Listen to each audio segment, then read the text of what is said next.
Hello, hello, and welcome back to Sikich Live. I'm your host, Mike DeGeeter, coming to you from the Windy City, home of the Chicago Cubbies, Chicago, Illinois. If you haven't heard of Sikich before, we are an accounting, advisory, and technology business consultancy helping to digitally transform the world we all work in.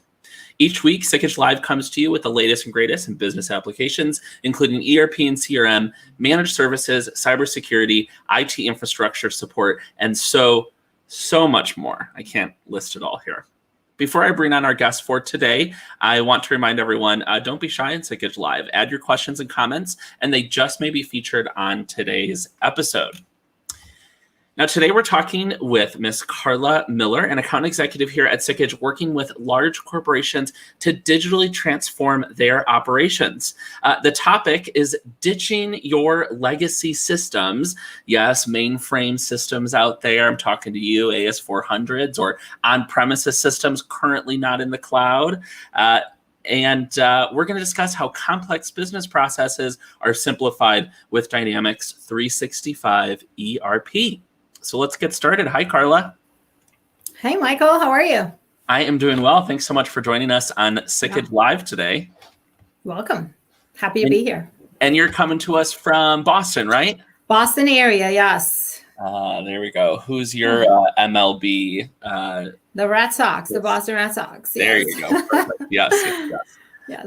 Representing baseball today. But moving into talking a little bit more about Legacy ERP, why don't we just get started with what exactly is Legacy ERP and how does a business know what they have? If it is legacy, if it's not legacy, are they in the cloud already? What can you say there? Yes, and it's interesting because you can find quite a few different versions of definitions on Legacy ERP. The Legacy ERP definition that we are mostly talking about, it's really an outdated ERP system that relies on old technology that is no longer supported. Supported can mean no enhancements are being done, no investments, but it really is an outdated system at the end of the day. It should lack in functionality. It should potentially cripple you from doing certain things that you want to do, right? So that is sort of the most accepted definition of a legacy ERP. Sure, yeah. It's kind of like the ERPs that people were using during the pandemic when everybody had to go home. If it was really difficult for that company to, get approvals done and work in systems and, things had to be updated overnight manually or things like that. Those can also be indicators of hey, maybe I have a legacy system here. Yeah, and I think with the cloud, that's an easy distinction, right? If it's not on the cloud, you can be pretty sure that whoever the company, the owner company of that application is probably not making significant enhancements in it anymore. And I guess on-prem in general is probably considered one of those primary outdated types of applications, technology. Oh, absolutely. Yeah.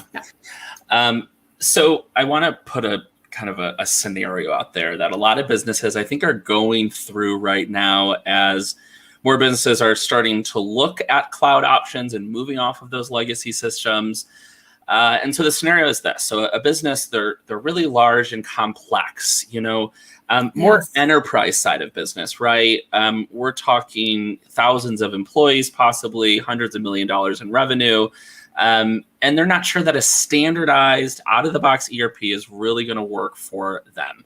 They need something more custom, kind of like the homemade system that they made. What would you say to a company that comes to you with that scenario? Yeah, that's actually something we hear quite often, believe it or not. I mean, really, I would challenge that. I would highly challenge that because I think that the ERPs of today are made with a number of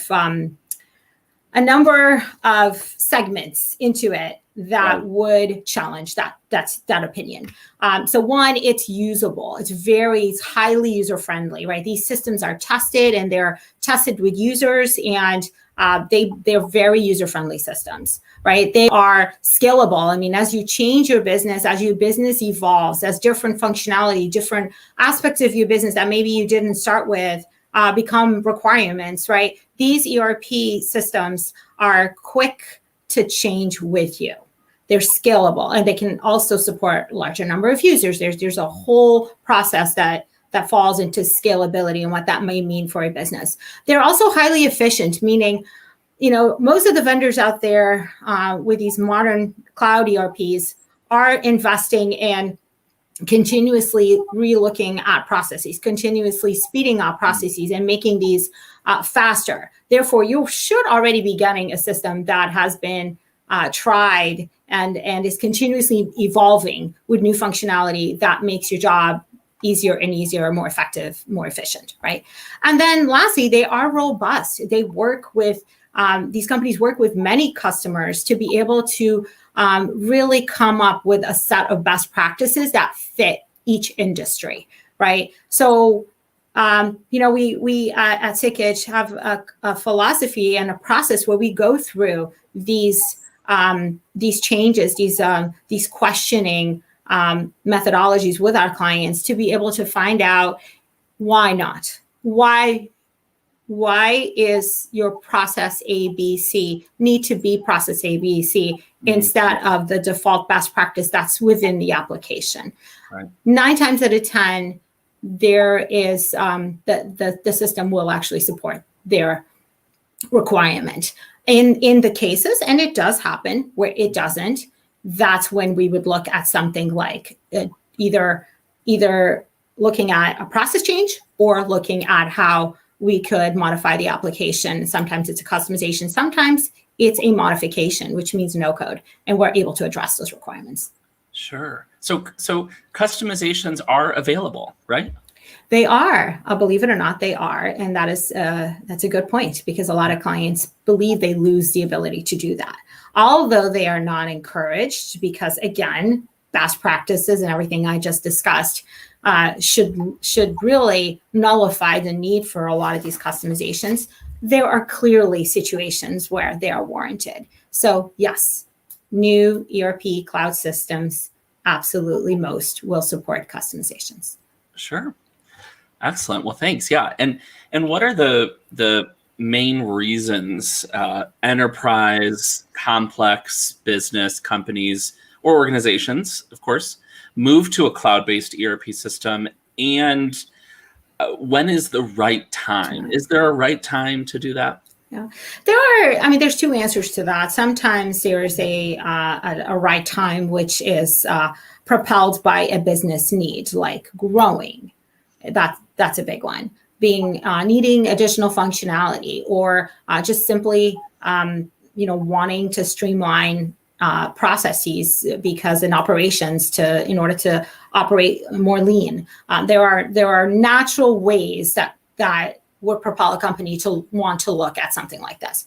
There are also companies that actually, believe it or not, rely on or that room to breathe, right? That low in their business. And we saw this a lot during COVID, right? As an opportunity to take a step back and evaluate what they're doing.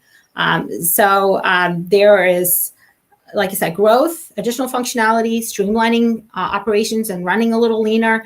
The fact that some companies are having a tough time sometimes hiring, whether it's administrators or other IT personnel, going to the cloud eliminates a lot of that. It doesn't replace it completely, but it certainly can mean needing fewer people to maintain your system, obviously, because it's on the cloud.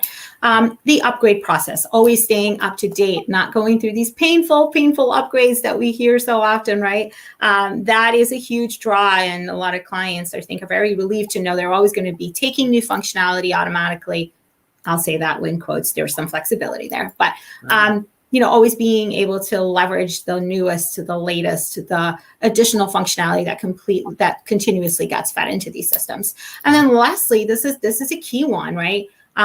Integration. These newer platforms, cloud platforms, are a lot easier to integrate other applications within your business. And a lot of companies are starting, especially due to the need and the want to leverage data across all their applications, is a classic case study example, right? They want access. They want a connected system. So these types of cloud modern applications allow for an easier integration.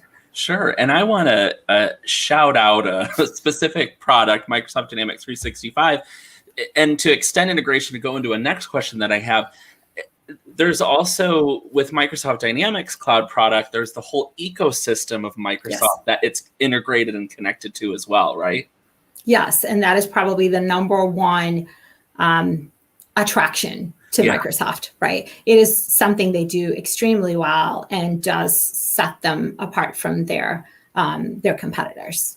Absolutely. I mean, who isn't running something Microsoft right now? Yes, exactly. And they're only making it easier and easier. They're making it more cost effective by being able to bundle different applications. And then they're also making it more impactful in the ways that these applications connect. This ecosystem all talks to each other. And yes, every time that I've had some of these conversations with our clients and prospects, the number one interest in Microsoft is usually having to do with significant investment in how these applications all work together, integration, as well as AI, IoT, all the newer technologies that will allow companies to continue to innovate and grow. Sure. So that leads in nicely to, we have a lot of clients that we're working with currently that have current on-prem Microsoft Dynamics products, so Microsoft ERP systems like SL, GP, NAV, AX. Perhaps people may know them still as Solomon, Great Plains, Navision, Xtapa. So speaking directly to the Microsoft Dynamics community, is there a pathway for them to the new Dynamics Cloud products? Absolutely. And we are here to help. I literally have these conversations every day, whether it's a GP customer, whether it's a NAV customer, or that wants to figure out what their end of life situation is and when Microsoft will stop investing in some of these versions. We have these conversations all the time. So part of the value at Sikich is really because the big part of our value is that we know these applications very well on both ends. We know the on-prem applications very well because we've been in this ecosystem for a long time, but we also know D365, both finance and operations, or finance and supply chain, as well as Business Central very well. Therefore, we're able to bridge the gap for you. We're able to speak your language and be able to explain to you what the gaps are. Help you understand, here's how you do XYZ process today in GP. Here's the benefit of FO or Business Central and how you would do it on D365, right? So we do that very well. We have a whole process that we go through. We have migrations paths built out for a lot of these legacy on-prem applications from Microsoft.